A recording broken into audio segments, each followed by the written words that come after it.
اولاد کی تربیت کے بارے میں یہ بات یاد رکھیے کہ اولاد کی تربیت ان کی پیدائش کے بعد نہیں، ان کی پیدائش سے پہلے شروع ہوتی ہے. اب آپ چونکہ مکس کراؤڈ ہے، بہت سے لوگ ایسے ہوں گے کہ جو ابھی اس مرحلے میں داخل ہی نہیں ہوئے، مثلا بعض بچیاں ہوں گی جن کی شادی نہیں ہوئی، بعض ایسی ہیں کہ جو ابھی اس مرحلے میں ہے، اور ہو سکتا ہے کہ آئندہ کئی بچوں کی ماں بنے، یا یہ کہ آپ نانی دادی بن چکی ہیں تو آپ کے گھر میں بچوں کی پیدائش ہو، یا یہ کہ آپ کے بچے بڑے ہو چکے ہیں تو آپ کو مشکلات پیش آ رہی ہیں. تو چونکہ مجھے ان سارے گروپس کو باری باری دیکھنا ہے، اس لیے میں مختصراً ہر گروپ کے بارے میں کچھ بات کروں گی. تو سب سے پہلے ابتدا میں یہ بات یاد رکھیے کہ تربیت پیدائش کے بعد نہیں، پیدائش سے پہلے شروع ہوتی ہے، جو ایک آئیڈیل سچویشن ہے. اگر ہم آئیڈیل سچویشن اب نہیں بھی رکھتے تو کیا کریں، وہ بات بعد میں ہوگی، لیکن آئیڈیل سچویشن یہی ہے کہ تربیت اولاد کے لیے اچھی لڑکی کا انتخاب ضروری ہے. اور اچھی لڑکی سے مراد صرف خوبصورت لڑکی نہیں، صرف مالدار لڑکی نہیں، با اخلاق اور دیندار لڑکی. رسول اللہ صلی اللہ علیہ وسلم نے فرمایا کہ عورت سے 4 چیزوں کی بنیاد پہ شادی کی جاتی: اس کے نام نسب، اس کے مال، اس کی خوبصورتی اور اس کے دین کی بنیاد پر.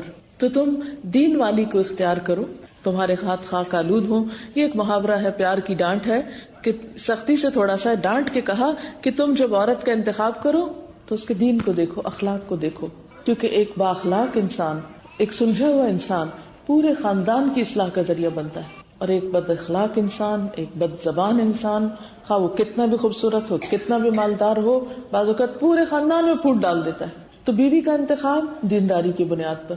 اس کے بعد باقاعدہ اللہ کے رسول صلی اللہ علیہ وسلم نے دعائیں سکھائی ہیں کہ شوہر اور بیوی کے باہمی جسمانی تعلق کے موقع پر بھی شیطان مردود سے پناہ مانگو، کیونکہ اس وقت شیطان تمہاری اولاد میں شریک ہونا چاہتا ہے. اس وقت سے وہ کوشش کرتا ہے کہ وہ شریک ہو جائے اور اولاد تمہاری نہ رہے، اس کی ہو جائے، تمہاری مرضی اور تمہارے طریقے پہ نہ چلے، اس کے طریقے پر چلے.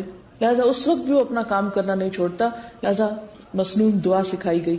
پھر اس کے بعد یہ ہے کہ پریگننسی کا جو مرحلہ آتا ہے، تو ڈیورنگ پریگننسی اب دیکھیں کہ بچہ اپنی ساری خوراک کہاں سے لے رہا ہوتا ہے؟ ماں کے خون سے. ماں جو کچھ کھاتی، جو کچھ سوچتی، جو اس کی جذباتی کیفیات ہوتی، جیسی اس کی ذہنیت ہوتی، وہ انڈائریکٹلی بچے پر اثر انداز ہو رہی ہوتی. جیسے وہ ماں کے خون سے غذا لے کے نشو نما پا رہا ہوتا ہے، ایسے ہی ماں کے خیالات اور ماں کے روٹین اور ماں کے جو طریقے ہیں وہ بھی اس پر اثر انداز ہو رہے ہوتے ہیں. لہٰذا اس دوران ماں کو خاص طور پر اپنی سوچ پازیٹو رکھنی چاہیے، مثبت سوچ. جلنا، کڑنا، رونا، دھونا، غم اٹھانا، ویسے بھی یہ ہے کہ وہ کیفیت ایسی ہوتی ہے، یعنی وہ مرحلہ ایسا ہوتا ہے کہ جس میں ایک عورت، جسے قرآن پاک میں آتا ہے کہ وہنن علی وہنن، تکلیف پر تکلیف اٹھا رہی ہوتی ہے، جذباتی اعتبار سے بھی بہت ڈسٹرب ہوتی ہے. لیکن بات یہ ہے کہ یہ سارے چینجز یعنی فزیکل چینجز تو ہوں گے، اور اس میں اوپر نیچے بھی مزاج ہوگا. لیکن بات یہ ہے کہ حدیث میں آتا ہے وَمَن يَتَصَبَّرْ يُصَبِّرْهُ اللَّهُ، جو صبر کرنا چاہتا ہے اللہ اس کو صبر دے دیتا ہے. ناپسندیدہ ناگوار باتوں کے باوجود اپنے مزاج کو درست رکھنے کی کوشش کرنا بے حد ضروری. اور وہ صرف نصیحت سے نہیں ہوگا کہ میں آپ کو نصیحت کر رہی ہوں کہ آپ اپنا مزاج درست رکھیے تو وہ ہو جائے گا. نہیں، اس کے لیے آپ کو ذہنی طور پر کسی اچھی ایکٹیویٹی میں مشغول کرنا ہوگا. اچھی کتابیں پڑھیے، اپنی صحت کے بارے میں، بچوں کی تربیت کے بارے میں، ہسٹری کے بارے میں، اور کوئی بھی اچھی کتابیں. پھر اس کے ساتھ ساتھ اپنی عبادات کا خیال رکھیے، تلاوت قرآن باقاعدگی سے کیجیے.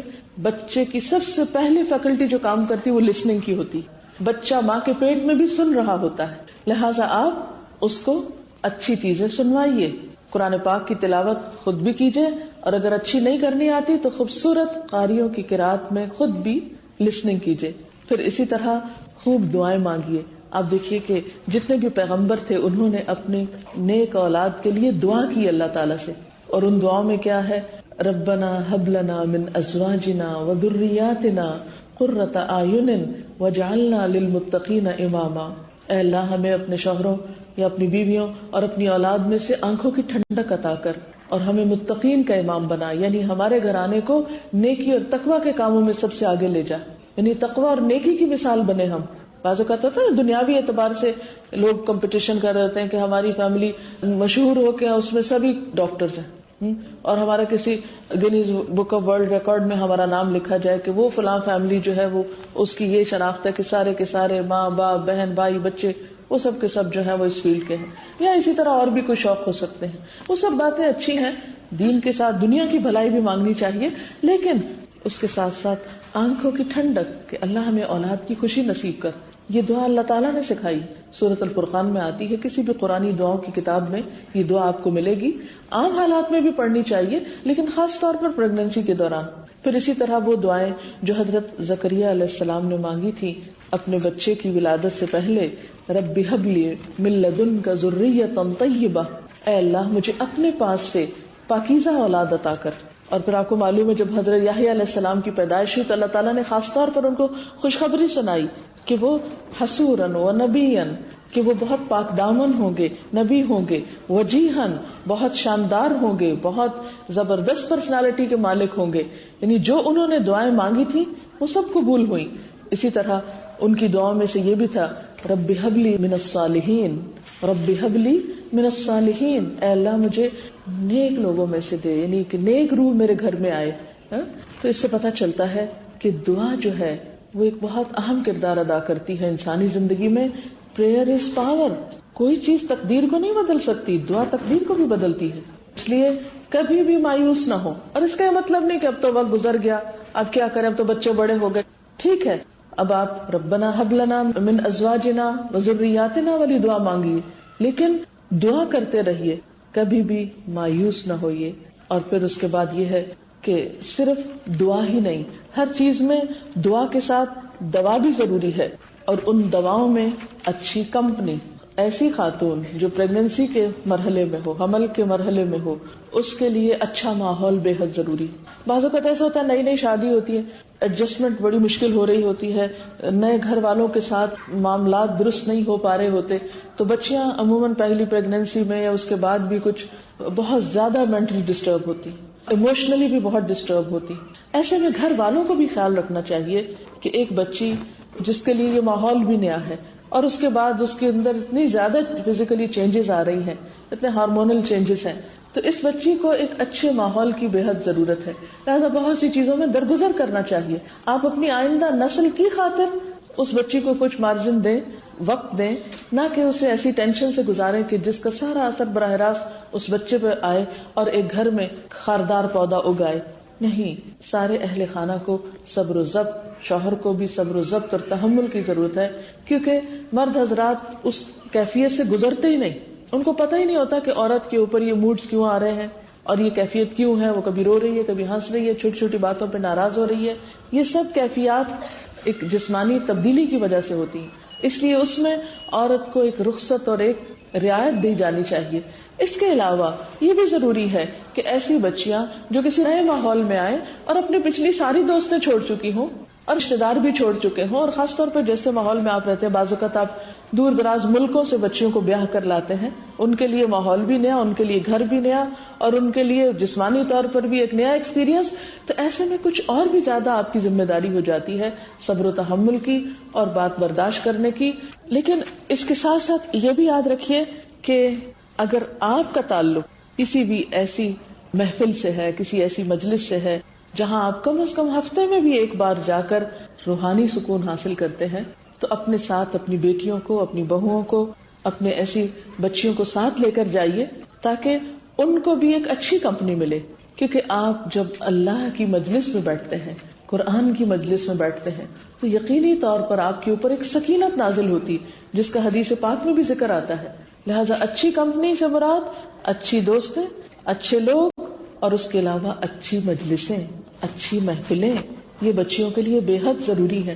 اس سے کیا ہوتا ہے کہ وقتی طور پر اپنے غم بھول جاتی ہیں اور ایک وہ اداسی کی کیفیت بھی ختم ہوتی ہے. اور جب اچھے لوگوں سے دوستی ہوتی ہے تو کہتے ہیں کہ اچھا دوست خوشبو بیچنے والے کی طرح ہوتا ہے، کہ جس سے اگر آپ خوشبو نہ بھی خریدیں تو صرف اس کی خوشبو کی دکان سے آپ اگر بیٹھے ہوئے پاس تو خوشبو ہی آتی رہے گی.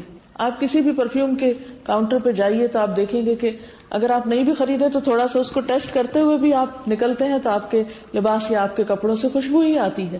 تو خوشبو کے تو پاس سے بھی آپ گزر رہے ہیں تو آپ پر ایک اثر ہوتا ہے. جیسے اسموکنگ، اگر کوئی اسموکنگ کر رہا ہو، آپ خود نہیں بھی کر رہے ہو، تو آپ کے کپڑوں میں دھواں جذب ہو جائے گا، آپ وہاں سے نکل کے گھر آئیں گے تو باقی رہیں گے اثرات. اسی طرح اگر انسان اچھی محفل میں اٹھتا بیٹھتا ہے تو لازمی طور پر اس کے اثرات اس پر اچھے ہوتے ہیں. اس کے علاوہ ذکر کی کثرت کرنی چاہیے.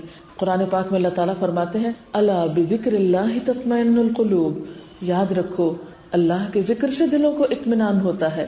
پھر اسی طرح یہ ہے کہ جب پیدائش کا مرحلہ ہو یعنی ولادت ہو رہی ہو اس وقت آیت الکرسی پڑھنی چاہیے کیونکہ اس سے شیطان دور ہوتا ہے.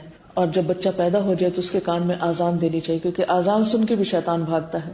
آپ صلی اللہ علیہ وسلم نے حضرت مریم کی مثال دے کر فرمایا کہ ہر بچے کو پیدا ہوتے ہی شیطان ٹھوکا لگاتا ہے سوائے مریم کے اور عیسیٰ ابن مریم کے، کیونکہ ان کی والدہ نے دعا کی تھی. اب آپ دیکھیے آپ صلی اللہ علیہ وسلم بتا رہے ہیں کہ ان کی والدہ نے دعا کی تھی تو اللہ تعالیٰ نے ان کو شیطان سے بچا کے رکھا. آپ بھی یہ دعا کر سکتے ہیں، یہ دعا کو خاص نہیں تھی ان کے لیے، آپ کے لیے بھی ہے. اور وہ دعا کیا تھی؟ انی اعیذھا بک وذریتھا من الشیطان الرجیم. یا اللہ میں اس بچی کو اور اس کی آئندہ آنے والی نسل کو، اب دیکھیں کتنی دور تک سوچ رہی تھی وہ، اس کی آئندہ آنے والی نسل کو شیطان مردود سے بچا کر تیری پناہ میں دیتی ہوں، تیری حفاظت میں دیتی ہوں. لہذا کتنی ضروری ہے یہ بات کہ ہم ہر مرحلے پر چوکنے رہیں، ہر موڑ پر ہم خیال رکھیں اور کسی وقت بھی غافل نہ ہوں. پھر اسی طرح جب بچہ پیدا ہو تو اس پر خوشی کا اظہار کریں. ہمارے ہاں عام طور پر یہ ہوتا ہے جب بیٹی پیدا ہوتی ہے تو سب کے منہ لٹک جاتے ہیں، حالانکہ آپ کو نہیں پتا کہ آپ کے لیے خوش قسمتی کا باعث کون ہو، بیٹا ہو یا بیٹی. ہو سکتا ہے کہ ایک بیٹی آپ کے لیے کئی رحمتوں کے دروازے کھولے. آپ کے رزق میں معلوم نہیں اس بچے کی آمد سے کتنا اضافہ ہو، اس کی اچھی تربیت میں آپ کے لیے کتنے درجات کی بلندی ہو. لہذا بچے کی پیدائش پر گھر والوں کو، خاص طور پر ایک دوسرے کو اور باقی دوست رشتہ داروں کو بھی مبارک دینی چاہیے. حضرت حسن بصری نے ایک بچے کی پیدائش پر یوں دعا دی کہ اللہ نے جو بچہ تمہیں دیا ہے اس میں تمہارے لیے برکت ہو، شکر کی توفیق ہو، یہ بچہ نیک اور پارسا بنے، صحت اور لمبی عمر پائے. یعنی ایک دعا کا نمونہ ہے یہ، اس طرح کی دعائیں دی جا سکتی ہیں. پھر اسی طرح یہ ہے کہ بچے کی جو پہلی غذا ہے وہ بھی کسی نیک انسان سے یا بااخلاق اچھے انسان سے دلوانی چاہیے، کیونکہ بچہ جب پیدائش کے بعد بالکل معصوم ہوتا ہے، اس پر پہلے جو بھی اثرات ہوں گے وہ اس کے اندر جذب ہو جائیں گے، پرنٹ ہو جائیں گے. آپ اس کے کان میں اذان دیتے ہیں اللہ اکبر، اللہ کی بڑائی اس کے دل میں جائے گی، چاہے وہ نہیں سمجھے مگر اس کے اثرات ہیں. قرآن پاک کے اور اللہ کے جو ذکر کے الفاظ اور حروف ہیں اس کے بھی اثرات ہیں، وہ اثرات انسان کے اندر جاتے ہیں. جو اٹھائے گا اس کے ہاتھوں کے بھی اثرات اس کی شخصیت پر ہوں گے، جو اسے پہلی دفعہ کھلائے گا اس کے بھی اثرات اس بچے کی شخصیت میں جائیں گے. اسی لیے آپ صلی اللہ علیہ وسلم کے پاس ایسے بچے لائے جاتے تھے جو بالکل نومولود ہوتے تھے اور آپ ان کی تحنیک کرتے تھے، اور کہتے ہیں کہ انسان کی انگلیوں سے ریز نکلتی ہے. تو جب ایک اچھے انسان، اچھے کردار کے انسان کے پاس، ویسے بھی آپ نے دیکھا ہوگا یہ صرف بچوں کے لیے نہیں، کسی شخص کے پاس آپ بیٹھتے ہیں تو آپ اتنا کمفرٹیبل فیل کرتے ہیں، اتنا اچھا آپ کو لگتا ہے، اور کسی شخص کے پاس آپ بیٹھتے ہیں تو آپ تھوڑی دیر میں کہتے ہیں کہ بس کب ختم ہو یہ مجلس تو ہم یہاں سے اٹھیں. یعنی آپ کو گھبراہٹ ہوتی ہے کچھ لوگوں کی کمپنی سے. اور یہ ایسا ہوتا ہے کہ کچھ لوگ جن کی سوچ پازیٹو ہوتی ہے، جن کا اخلاق اچھا ہوتا ہے، ان کی طرف آپ خود بخود کھنچتے چلے آتے ہیں. ان کے اندر ایک خاص کشش ہوتی ہے. تو نیکی اپنے اندر ایک کشش رکھتی ہے. کشش محض لباس میں نہیں ہوتی، کشش محض کسی میک اپ میں نہیں ہوتی، کشش شخصیت کی خوبصورتی میں ہوتی، کشش دل کی خوبصورتی میں ہوتی. لہذا اس خوبصورتی کو منتقل کیا جاتا ہے بچوں کی طرف. پھر اسی طرح